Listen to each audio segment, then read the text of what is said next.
Good evening guys.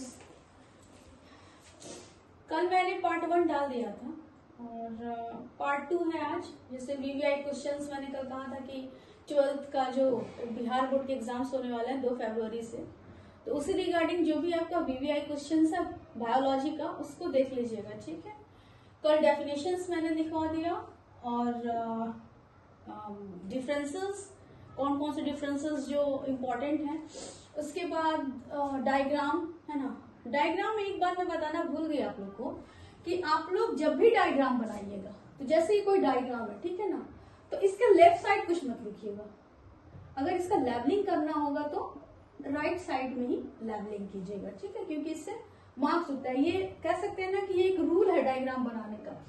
तो अगर आप और कोई भी डायग्राम बनाइएगा तो पूरा पेज में बनाइएगा, ना कि इतना पेज में कुछ लिख दिए हैं, इतना पेज में कुछ लिख दिए और यहाँ डायग्राम बना दिए, ऐसा नहीं होना चाहिए। डायग्राम बनेगा पूरा फुल पेज में, ठीक है, डायग्राम बनेगा पूरा फुल पेज में, ठीक है। इन बातों पे ध्यान दीजिएगा, ऐसे मार्किंग आपकी अच्छी होगी।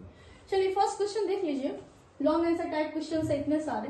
कह रहा है कि what is biodiversity hotspot. Biodiversity hotspot क्या है? पहले मैंने डेफिनेशन में भी लिखवाया ऑलरेडी कि हॉट स्पॉट्स में फ्लोरा और फौना दोनों रहते हैं, है ना। तो हमारे भारत में 34 के अप्रोक्स हॉट स्पॉट्स हैं, उन्हीं के बारे में आपके लिखना है। And name 2 such hot spots found in India. और 2 ऐसे हॉट स्पॉट का नाम लिख दीजिए जो हमारे भारत में पाए जाते हैं। इसमें ऑप्शन है 3 causes of biodiversity loss. Biodiversity loss में कि क्या कारण हो सकते हैं। जैसे biodiversity loss in the sense, कहने का मतलब ये है कि कोई भी फ्लोरा या फौना, एनिमल्स या प्लांट रह रहा है किसी भी डाइवर्सिटी में, तो कैसे लॉस हो जा रहा है, क्यों वो वहां से हट जा रहा है, क्यों क्रिटिकली इंडेंजर्ड हो जा रहा है ना, तो उसको क्या कहते हैं, बायोडाइवर्सिटी लॉस कहते हैं। तो इसके क्या कारण हो सकते हैं? जैसे पेड़ को काटना, है ना, पेड़ पे बहुत सारे पक्षी हैं, मैंने वहां से पेड़ को उठा दिया तो वहां जो उनकी हैबिटेट है वो लॉस हो जाएगी। तो इसी तरह से मैन मेड भी है और कुछ नेचुरली भी क्या हो जाते हैं, बायोडाइवर्सिटी लॉस हो जाते हैं। तो इनका 3 कारण लिखना है। एक बार इसमें देख लीजिएगा, बायोडाइवर्सिटी हॉट स्पॉट के साथ साथ 3 नेशनल पार्क या 4 नेशनल पार्क एक बार देख लीजिएगा स्टेट नेम के साथ साथ, ठीक है। दूसरा कह रहा है what do you mean by bio fertilizers. Bio fertilizers से आप क्या समझते हैं? How bio fertilizer increase fertility of soil, ठीक है। बायो फर्टिलाइजर से आप क्या समझते हैं? हम बायो फर्टिलाइजर को यूज करके कैसे किसी भी मिट्टी का फर्टिलिटी बढ़ा सकते हैं, यानी कि उसका उपजाऊ बढ़ा सकते हैं, उसी के बारे में आपको लिखना है। थर्ड कहता है डिस्क्राइब बायोजेनेटिक लॉ, जिसको हम क्या कहते हैं, रिकैपिचुलेशन थ्योरी भी कहते हैं। फोर्थ में कह रहा है कि कुछ ऐसे डिजीज हैं जिनको पढ़ना है, जैसे टीबी, इसका पॉजिटिव एजेंट है माइकोबैक्टीरियम ट्यूबरकुलोसिस। फाइलेरिया है ना, बुशेरिया बैनक्रॉफ्ट टाइप। उसके बाद एड्स है जो HIV वायरस के थ्रू फैलता है ना, ह्यूमन एक्वायर्ड इम्यूनोडिफिशियंसी, है ना। अमीबियासिस है जो एक प्रोटोजोआ एंड आइबाइस्टोरोटिका के थ्रू फैलता है। उसके बाद टाइफॉइड है, सैल्मोनेला टाइफी, ये भी एक बैक्टीरिया ही है, तो इसके थ्रू फैलता है। तो ये सारे डिजीज का जो पॉजिटिव एजेंट है वो देख लीजिएगा, कैसे फैलता है, कैसे उसको प्रिवेंट किया जा सकता है, वो भी देख लीजिएगा। फिफ्थ कह रहा है कि why haemophilia is called bleeding disease. हम हीमोफीलिया को ब्लीडिंग डिजीज क्यों कहते हैं? हीमोफीलिया एक ऐसी डिजीज होती है जिसमें जो ब्लड क्लॉटिंग फैक्टर होता है वो एब्सेंट रहता है, ठीक है। तो उस सिचुएशन में जो भी जिसको हीमोफीलिया हो जाती है वो इंसान क्या करता है, ब्लड लॉस होता है, कहीं भी कट शट जाएगा तो उसका ब्लड गिरा रहेगा और कभी बंद ही नहीं होगा, इसलिए उसको क्या कहते हैं, ब्लीडिंग डिजीज कहते हैं, ठीक है। उसके बाद और में देख लीजिएगा कि व्हाट इज कलर ब्लाइंडनेस। एक क्रोमोसोमल डिजीज है ना, कलर ब्लाइंडनेस। तो कलर ब्लाइंडनेस में क्या होता है, हरा और नीला क्या होता है, किसी भी इंसान को दिखाई, जिसको कलर ब्लाइंडनेस हो जाता है उसको दिखाई नहीं देता है, तो वो एक क्रोमोसोमल डिसऑर्डर है। कलर ब्लाइंडनेस को देख लीजिएगा, जो फेसबुक के जो ये है फाउंडर है ना, उनको भी क्या है, कलर ब्लाइंडनेस है। इसलिए फेसबुक का जब भी आप पेज देखोगे तो या तो नीला रहता है या फिर और दूसरे कलर का रहता है ना। उसके बाद describe the harmful effect of transgenic animals. Transgenic animals जो होते हैं उनसे क्या हार्मफुल इफेक्ट हो सकते हैं उनको लिखना है। फर्स्ट ट्रांसजेनिक काउ, मैंने कल भी बताया था कि फर्स्ट ट्रांसजेनिक काउ का नाम रोजी है ना, उसका नाम। और इसमें कौन सा प्रोटीन पाया जाता है, तो इसमें अल्फा लेक्ट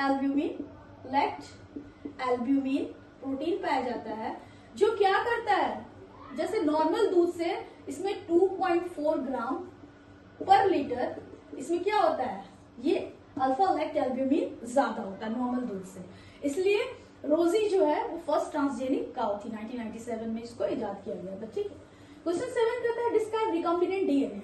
डीएनए टेक्नोलॉजी है ना, कैसे कट करेंगे, कौन से एंजाइम को ऐड करेंगे। उसके बाद नेम एनी 2 एंजाइम्स, पॉलीमरेज है ना, endonuclease.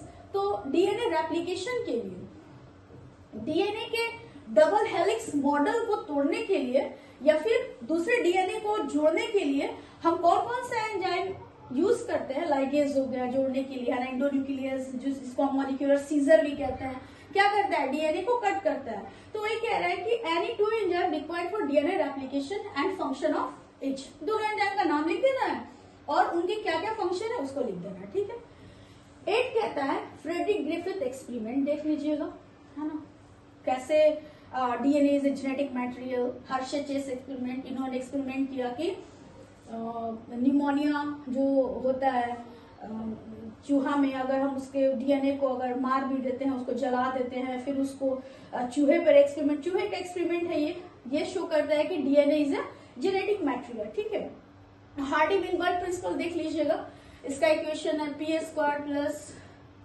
qp plus q² equal to 1 है ना, इसको हार्डी विनबर्ग प्रिंसिपल कहते हैं। इवोल्यूशन से रिलेटेड ये क्वेश्चन है।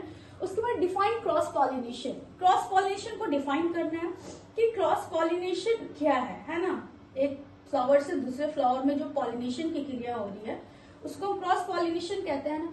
तो methods of cross pollination, cross pollination के कौन कौन से मेथड्स है, जैसे एनिमोफिली, जूफिली है ना, और भी बहुत सारे, इंसेक्टोफिली, बहुत सारे ऐसे प्रोसेस है जिनसे क्या होता है, क्रॉस पॉलिनेशन को बढ़ावा मिलता है। जैसे कोई भी प्लांट्स जो होते हैं वो इजिली क्रॉस पॉलिनेशन में भाग लेते हैं।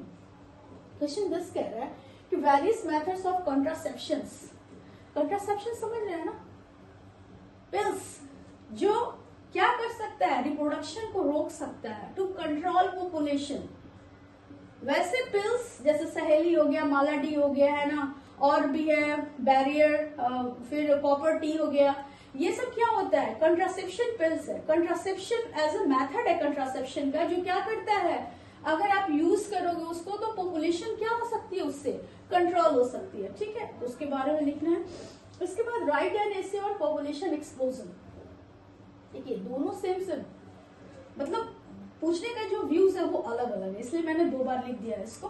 राइट एन एसे और पॉपुलेशन एक्सप्लोजन, जो जनसंख्या विस्फोट हो रही है उस पर आपको ऐसे लिखना है ना, एंड इट्स प्रिवेंशन, और कैसे इससे बचा जा सकता है वो लिखना है। क्वेश्चन 12 कह रहा है कि what is ozone layer. Ozone layer होता है ना जो स्ट्रेटोस्फीयर में पाया जाता है, एटमॉस्फेयर में। तो ओजोन लेयर क्या है, हम जानते हैं यूवी रेज से हम लोगों को बचाता है ओजोन लेयर, जो स्ट्रेटोस्फीयर जो लेयर है एटमॉस्फेयर का उसमें पाया जाता है। Right its effect on atmosphere. अगर ओजोन लेयर घट जाए, डिप्लीट हो जाए, डिप्लीशन हो जाए ओजोन लेयर का, तो हमारे एटमॉस्फेयर पे क्या प्रभाव पड़ेगा, यूवी रेज आएंगी उससे, जिससे क्या हो सकता है, हमारे स्किन में प्रॉब्लम हो सकती है, हमारी आंखें खराब हो सकती है, तो वही इफेक्ट लिखना है। ठीक है, और करके मैंने यहाँ लिखा what do you mean by eco